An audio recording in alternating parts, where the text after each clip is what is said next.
ರಾಜನ್ ಮನೆ ಊಟ ಹೇಗಿತ್ತು ಗೊತ್ತಾ? ಹೇಗಿತ್ತು ಗೊತ್ತಾ?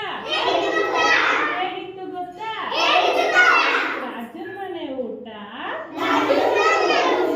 ಹೇಗಿತ್ತು ಗೊತ್ತಾ? ಹೇಗಿತ್ತು ಗೊತ್ತಾ? ಹೇಗಿತ್ತು ಗೊತ್ತಾ? ಸೋಮವಾರ ಸಂಡಿಗೆ, ಮಂಗಳವಾರ ಮಂಡಿಗೆ, ಬುಧವಾರ ಬೂಂದಿ, ಗುರುವಾರ ಗುಗ್ಗರಿ, ಶುಕ್ರವಾರ ಶನಿವಾರ ಪಾಯಸ ಕೇಸರಿಬಾತ್. ಇದೆಲ್ಲ ತಿಂದು ಏನಾಯ್ತು ಗೊತ್ತಾ?